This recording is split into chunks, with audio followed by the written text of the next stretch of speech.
आपका फिर से P3 स्टॉक्स ट्रेडिंग मास्टरी में स्वागत है।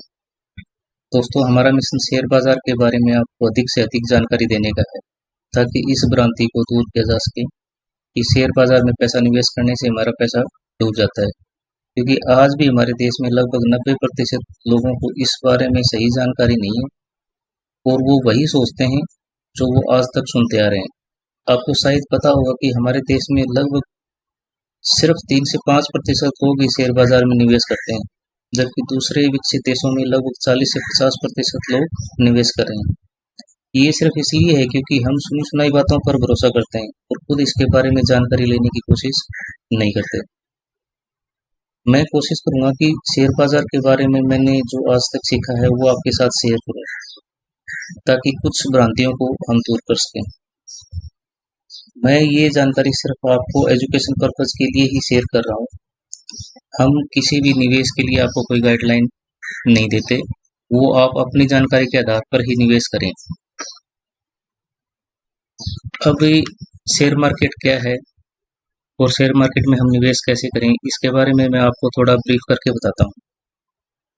शेयर बाजार को हम दो टुकड़ों में समझते हैं। पहला कि शेयर क्या है। अब शेयर बाजार में शेयर को समझने के लिए हम एक उदाहरण भी लेंगे। जब कोई पब्लिक लिमिटेड कंपनी हमारे देश के exchange NSE, BSE, national stock exchange और बॉम्बे स्टॉक एक्सचेंज में लिस्टेड होती है, तो उस कंपनी का शेयर का एक मूल्य निर्धारित होता है, जिस पर हम उस कंपनी का शेयर खरीद या बेच सकते हैं। उस कंपनी का जैसे ही हम शेयर खरीदते हैं तो उस कंपनी में हमारी भी एक हिस्सेदारी बन जाती है। उदाहरण के तौर पे ये जैसा कि यदि हम रिलायंस कंपनी का शेयर खरीद रहे हैं, तो जैसे ही हमने रिलायंस कंपनी का शेयर खरीदा तो रिलायंस कंपनी में हमारी भी एक हिस्सेदारी बन जाती है। जिस अनुपात में हमने शेयर लिया है उस अनुपात में हमारी भी एक हिस्सेदारी निश्चित हो जाती है। यदि उस किसी भी साल में यदि रिलायंस कंपनी ने मुनाफा कमाया है तो उस प्रॉफिट या मुनाफे में हमारी भी हमारे शेयर के अनुपात में एक हिस्सेदारी बन जाएगी।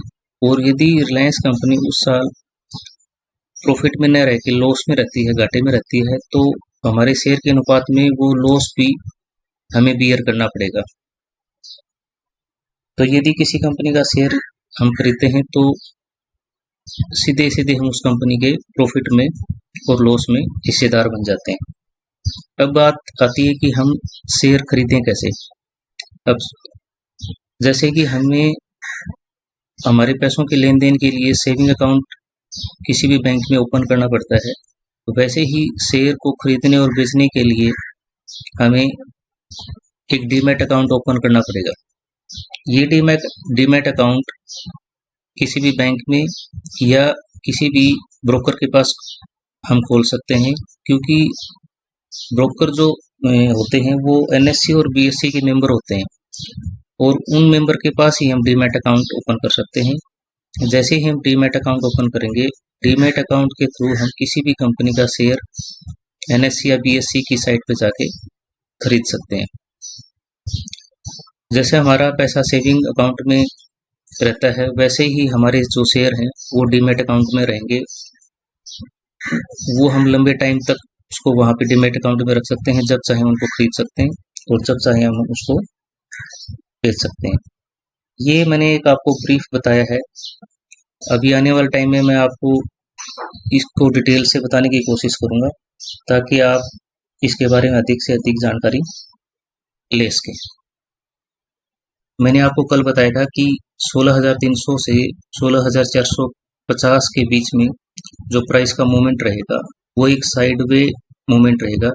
इसके ऊपर ही हम मार्केट को अप ट्रेंड कहेंगे और इसके नीचे हम डाउन ट्रेंड के बारे में सोचेंगे। और मार्केट ने दोनों ही लेवल को रेस्पेक्ट दी। 16,450 का लेवल भी मार्केट ने ब्रेक नहीं किया और 16,300 का लेवल भी ब्रेक नहीं हुआ। और जो आज के बारे में जो मेरा व्यू है कि जहाँ तक आज वीकली एक्सपायरी भी है, तो मार्केट साइडवे रहने की ज़्यादा संभावना है।